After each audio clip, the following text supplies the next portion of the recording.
I don't know if I recognize you all or not, but my name's LaurenNash. Are you guys all, where are you guys from in the area? Is it all Slidell? Oh, you New Orleans? Baton. Wow, Belcher. You guys are all over the place. All right. Well, that's him. I know, I love it. So I'm assuming, I realize now I did not put like a who the weather service is. I'm hoping people know who we are. We cover Southeast Louisiana, so everybody in this room. I'm the warning coordination meteorologist. I came in September of 2020, so smack dab in the middle of COVID, right before Sally made landfall. Yeah, I got thrown pretty much feet into the fire in 2020. So before me, it was Frank Rivette. He retired. Last year, I was making the joke that he was in this job longer than I've been alive, which actually is quite accurate, considering I found things in his office from the 70s, and I've not been alive since the 70s. So looking forward to chatting with you guys. So like I said earlier, I have an entire random set of topics. Glenn and I were kind of talking about what would be interesting.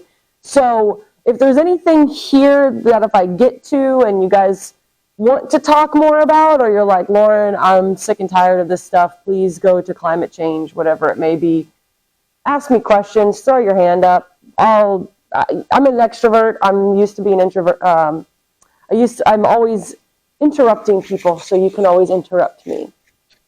So I'll start with a little hurricane season update, because somebody wanted this a couple weeks ago, and they wanted to know what the prediction is moving forward. I could not get the Hurricane Center map yet. I don't know how quickly they update it, but I just pulled this one from Weather Underground.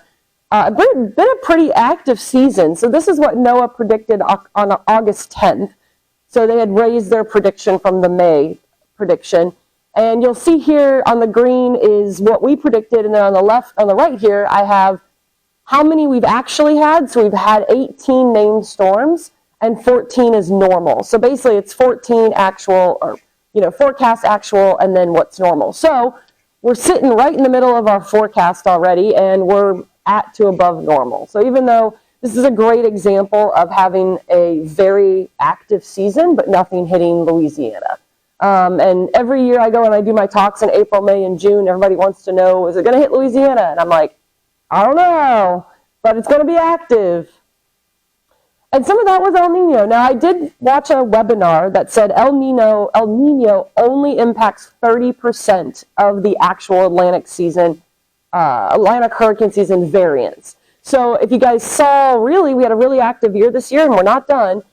It was probably more the sea surface temperatures. Those were kind of fighting this year, was the El Nino and the sea surface temperatures.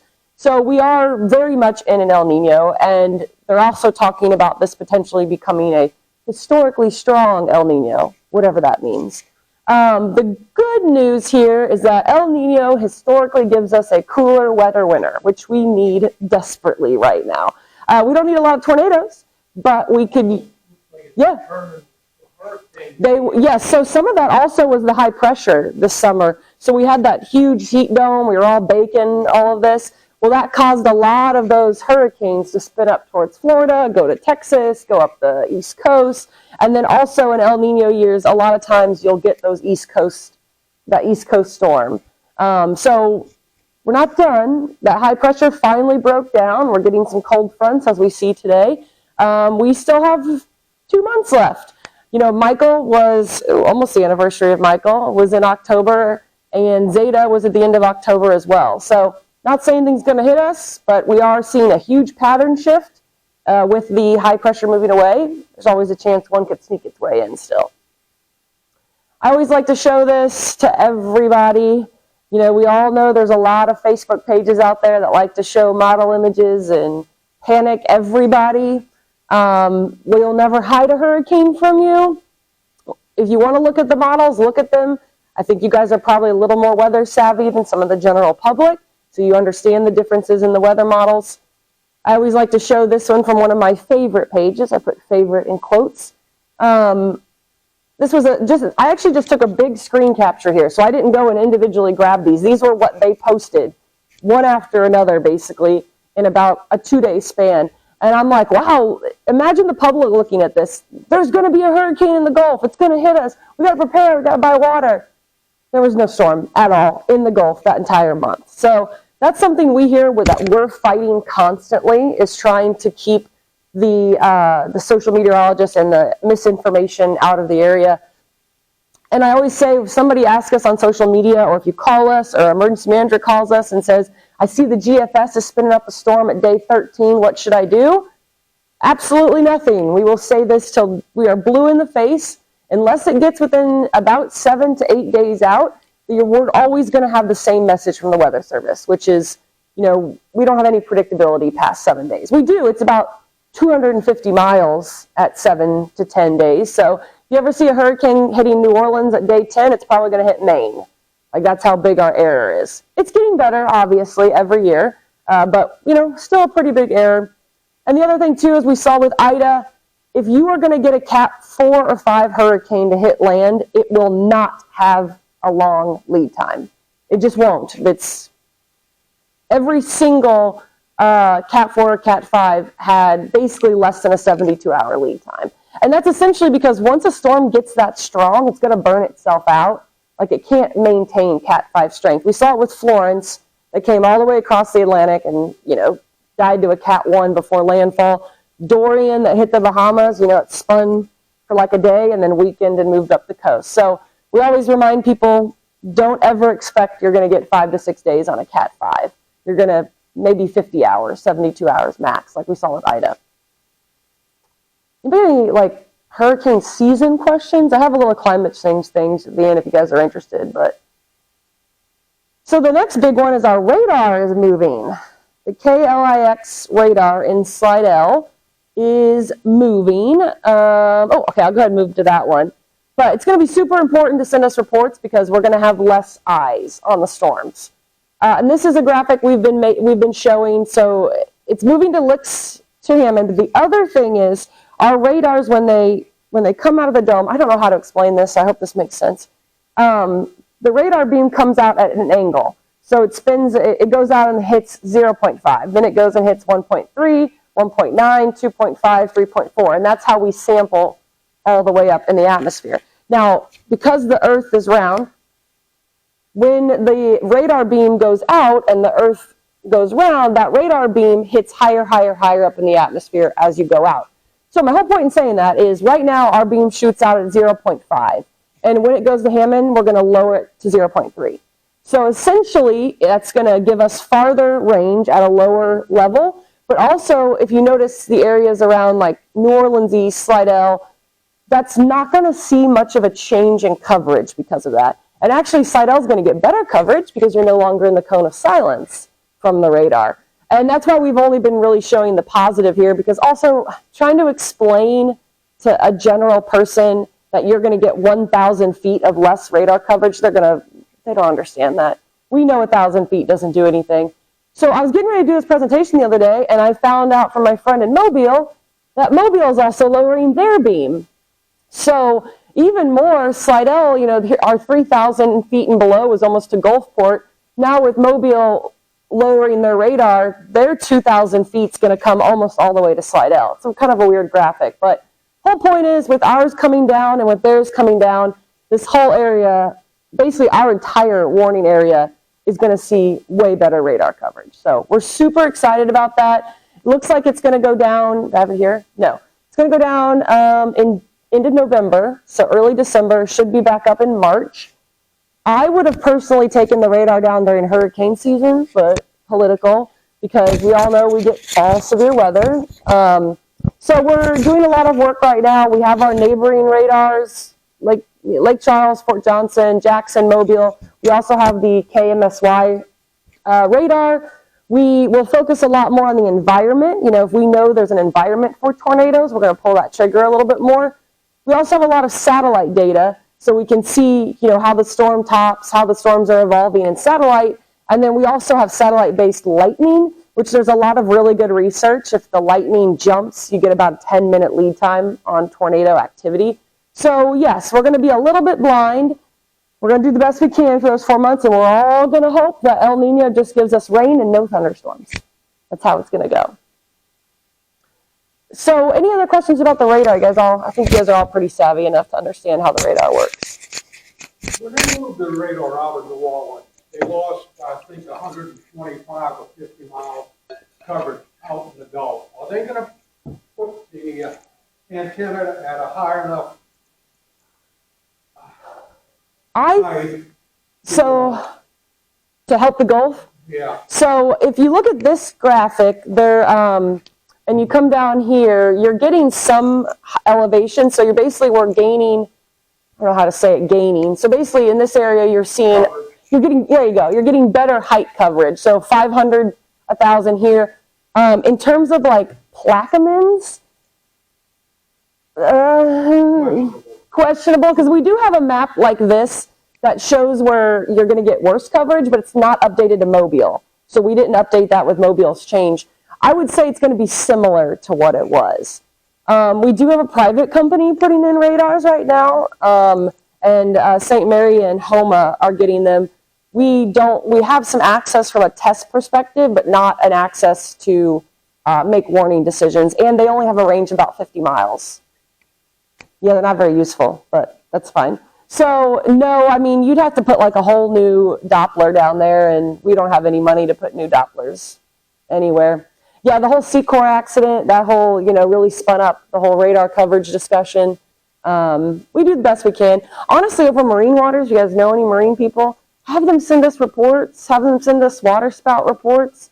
The more that we learn about it, the more we can forecast it. If we see this storm, it's at 10,000 feet at 30 knots, and we get a boat that tells us the wind was 25 knots at the surface, then we know that storms at 10,000 feet putting down 30 knots will do 25. So we can do some research with that if we get reports.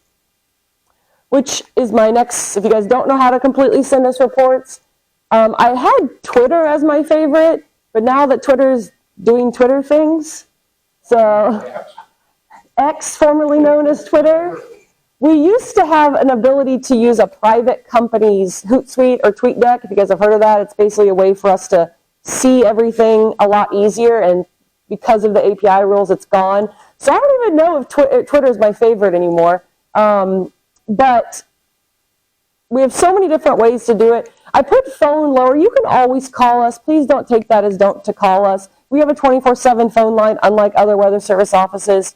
It's just the problem is when we get super, super, super busy, it's a lot easier to like take an email and kind of pass it along than have 4 or 5 people picking up the phones at the same time. But you can get it. We have a lot of different ways to do that. And then, yeah, I know. An active severe weather scenario, so we usually have somebody monitoring that, listening to the chat. Yep. Type it into the meteorologist right there. I don't have chat on here because we're going to make it so that each parish and county has about 1 to 2 hams on Slack chat. So if you work with your emergency manager and they want you into our chat, we can let you in. We've just been making some changes when we went to Slack. Some of the terms of service have changed. Some of the use has changed. And we've done a lot of processing on who needs to be in there, who has to be in there, what that kind of thing is. So the whole point is we have 1,000 different ways to send us reports in any way, shape, or form.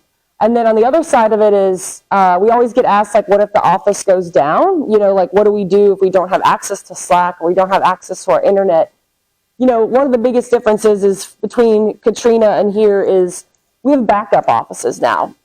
And basically we will evacuate, like, how Lake Charles evacuated during Laura, we're getting out of Dodge. We were close with Ida. So if there's ever a situation where we could be with no power, no comms, we're out. We also have backup offices. So we have 3 backup offices right now, which are Mobile, Lake Charles, and Jacksonville. If we look like we might get hit by a tornado, we'll call them, put them on standby. If they know we're going to get a tropical system, usually like in a sense like Ida, what would happen is Jacksonville's already taking some of our work. So during Ida, all of our routine stuff was done by Jacksonville so that we could focus on the hazardous, like the current weather. And then the other offices will be on standby. The same with Adalia that just happened. We had a whole little network. If Tallahassee goes down, if Tampa goes down, if Mobile goes down, we have a little network. And sometimes we go down on quiet days. A couple weeks ago, we went down out of nowhere. We had no internet, no ability to send our products. I've gone down in the middle of a tornado outbreak. So they're able to do everything. They have our passwords to our email. They have our passwords to our social media. They can monitor our chat rooms. Phones are a little bit of an issue if that happens. Sometimes we can forward phones, but if we don't have phones, that's okay. All of our products will go out. Everything will be good to go. So you'll usually know we're on backup. When we put out products, it'll say like issued by Jacksonville. But either way, if you follow those other steps, Twitter, Facebook, email, website, it'll get to our backup office. Jacksonville, you mean Jacksonville, Florida? Yep.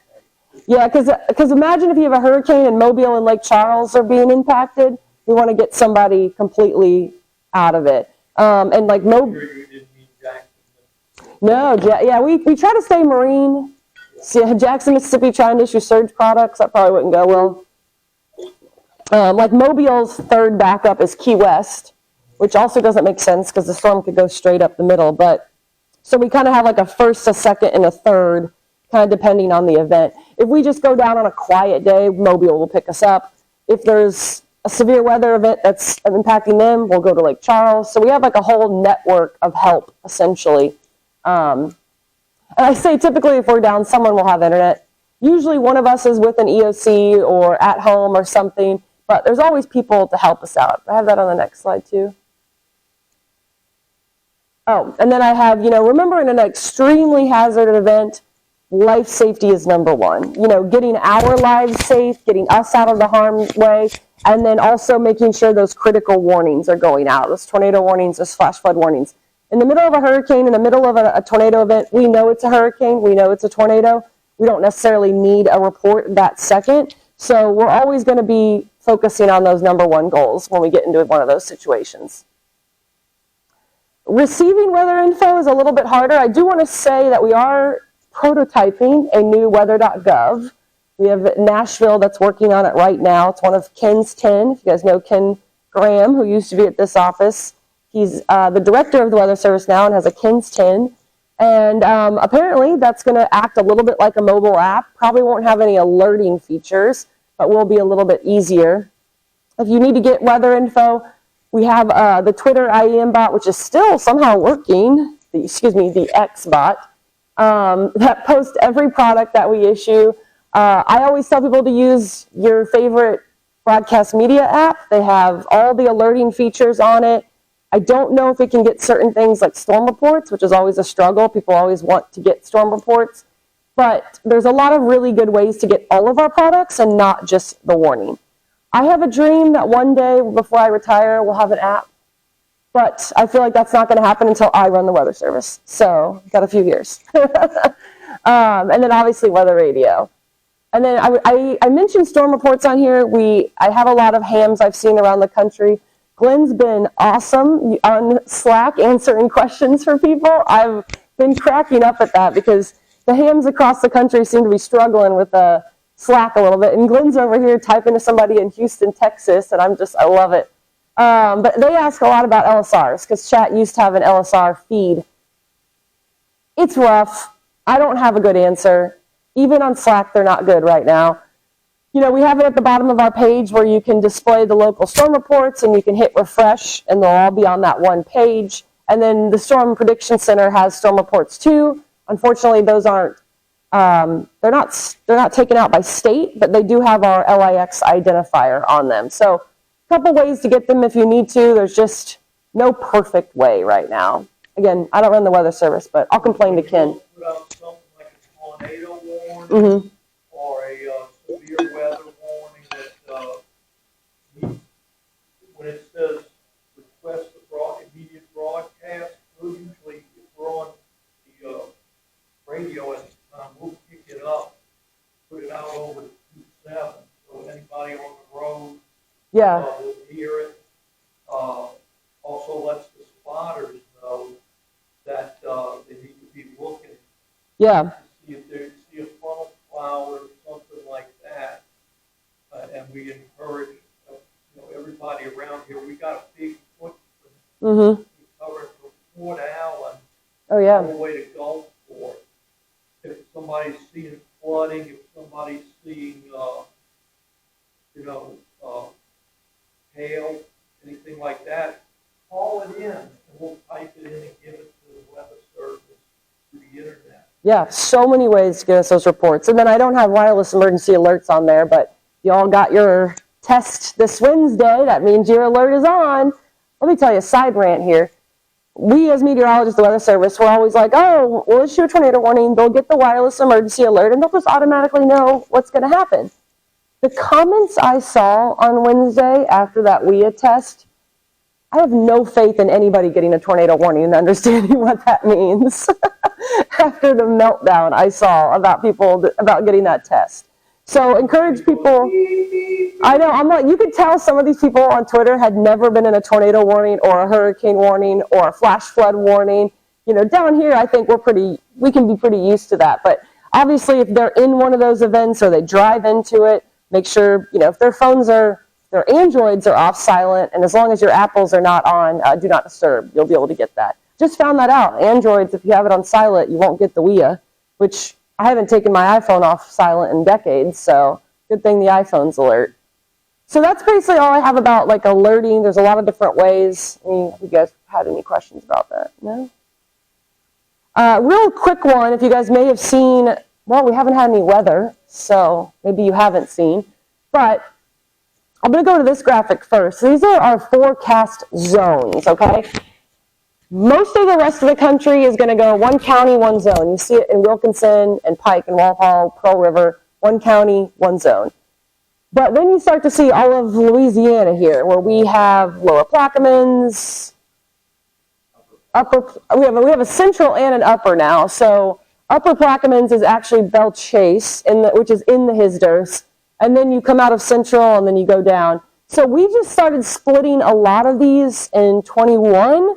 In 21, we did the lake. So we split St. Tammany, Tangi, Livingston, Ascension. 22, we split down here a little bit more. We added the Central Jefferson and the Central Plaquemines. And then in 23, we added the 3 coastal. Now, the point of this is for storm surge. And the way that storm surge works, let's take Jackson County, Mississippi, for example. If we just need a storm surge warning for the coast, it's going to cell phone alert any area in entire Jackson County that is in a Category 5 surge zone. So imagine just a tropical storm is coming to southern Jackson County, and we just want this little beach area to be warned. The entire county that's in a surge zone is going to be warned. If we split the zone, like we did right here, that means if that would happen again, only the southern Jackson zone would alert. So we split all of our coastal zones to basically cut down on over-warning for storm surge. And we only used it for storm surge for a while, but as of this year, we're actually going to use it for all of our products.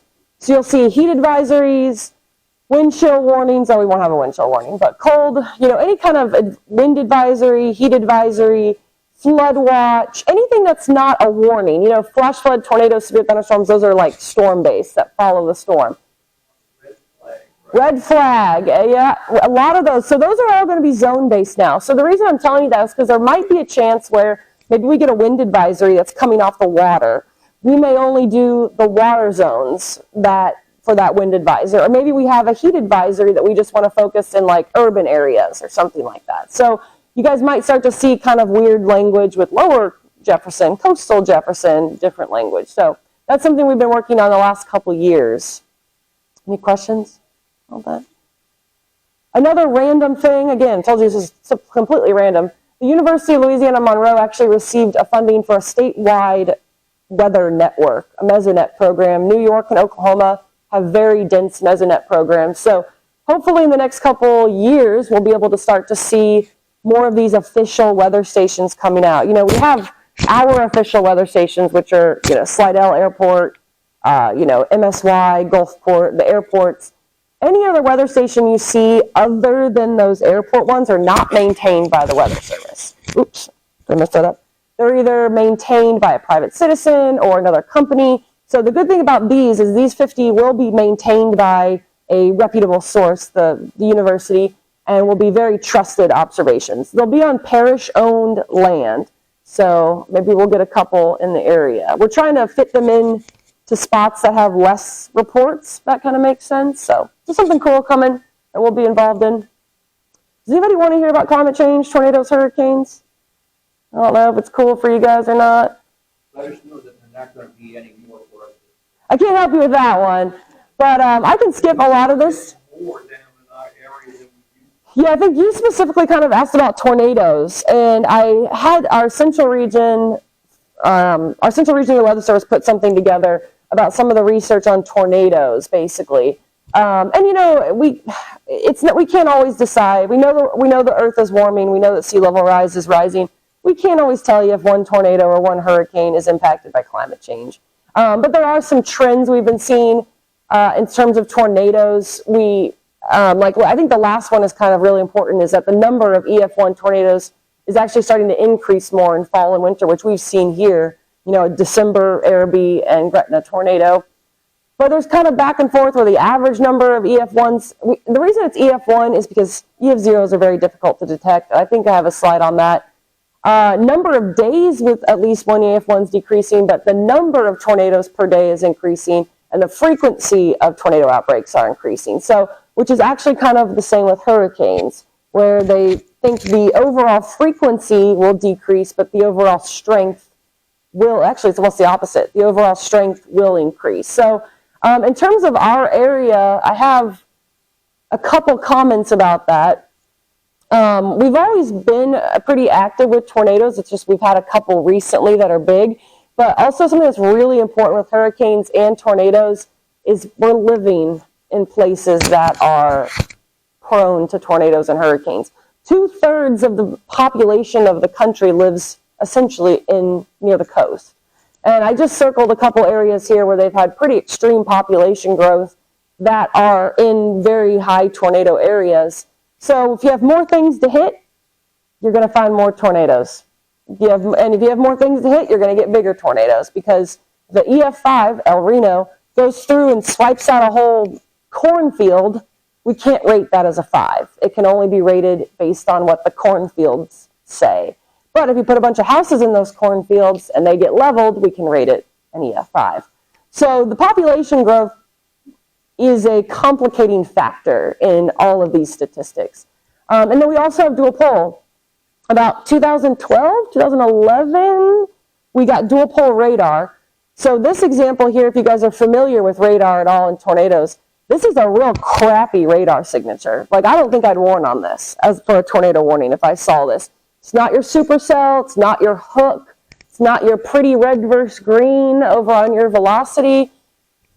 Pre-2012, we probably would not have issued a tornado warning on this and never knew there was a tornado.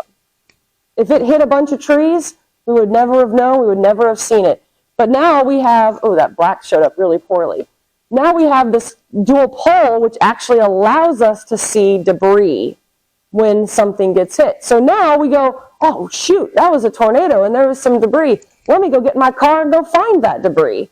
Boom, tornado. So some of that is just we have increased our ability to detect these tornadoes. And I see that a lot down here because we do have a lot of rural land. So we get a lot of stuff too that is rain wrap. Yep. So you don't visually see it until it's right on top of it. Oh yeah, nobody down here should ever expect to see a tornado. But I hear it all the time when we go out in tornado surveys. You know, usually they'll hear it, which is like with the 2 Araby tornadoes. They'll get the warning, and then they'll hear it, and then they'll run inside. But yeah, I guess with the first Araby, we had a pretty clear view of it off the Fox cam. But yeah, and that one's a great example too. You're not gonna see that at all. No one's gonna see that. It's gonna be rain wrapped. So just a little example of, you know, some ways that we've had with detecting. And kind of what I've kind of already talked about with the hurricanes here, but there was one map I wanted to show that relates to what I just saw. Although, hey, these last 2 look really good for us. That they're thinking they're going to spin farther away from America and recurve a lot more often. So a lot of unknowns with that. But the same thing with hurricanes. You know, like I said, 2 out of 3 people in the United States lives within a 100-mile border. So what was maybe a $500,000 disaster in 1980 is a $2 billion disaster in 2023. And if you look at the difference here, this is like 2005 versus 1933. We can't see any of this.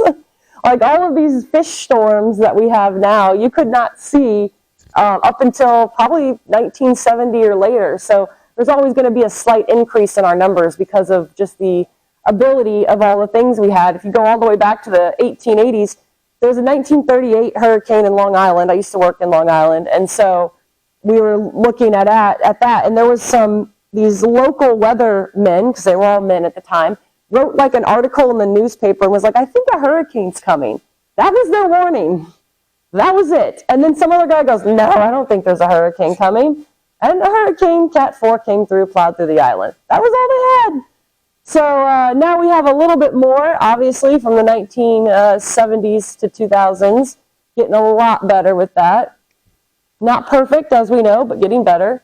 And then again, another map of the marine observations today versus the marine observations back in the day. And it looks like a lot, but I swear, if you're actually trying to do a marine forecast, it's not a lot. Okay, so I just have 2 or 3 left. These are just fun little things that are happening in the Weather Service. If you guys are interested in drought, anybody? I don't know.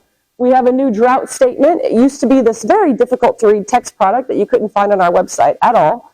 And so we've been doing a new kind of PowerPoint PDF-based drought statement. And so basically it's weekly. You can kind of just see the changes in the drought, the changes in the precip, any kind of those things. And you can see all the previous ones on our website.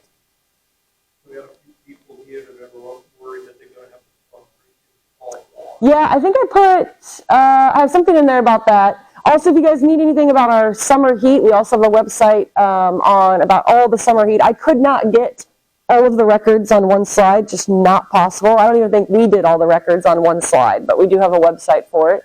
Obviously, it was absolutely insane. We average 1 to 2 excessive heat warnings a year, and I think we had 20 to 30 this year. Pretty bad year. Salt water, I do have something in that. I actually live in the city of New Orleans also, so I have been following it pretty closely, doing a couple briefings. We only forecast rainfall, and it's kind of been a weird one trying to figure out where we fit in with the Army Corps and where we fit into the whole structure. And even then, the Army Corps is usually using modeled rainfall. Like probably half people in this room wouldn't believe me if I said it was going to rain tomorrow. You guys would be like, it's just a forecast. And that's the same thing with the saltwater intrusion, like, the October 25th, October 28th. All it is they're taking 28 days of modeled rainfall, and that rainfall has to fall in the right spot at the right amount. How much is going to get soaked in by the soil? How much is going to make it into the river? How much is going to make it all the way south in the river? So it's a big forecast, which is why the Army Corps, just revised some of its dates on when the salt water is going to get up to the city. And I always like to show this graphic because I had a briefing on a Friday, and I was like, Minnesota might get some rain, blah, blah, blah. And I did not show this graphic. So what this is saying is that if it rains in Minnesota, it'll take 40 days to get to New Orleans. If it rains in Illinois, it'll take 30 days to get to New Orleans. And then Monday, I went and did another briefing, and the Army Corps was like, ooh, we got a 10K CFS bump. It must have been the rain. And this one person goes, you told me Friday it wasn't going to rain, and now there was a change. And I was like, oh, that got lost.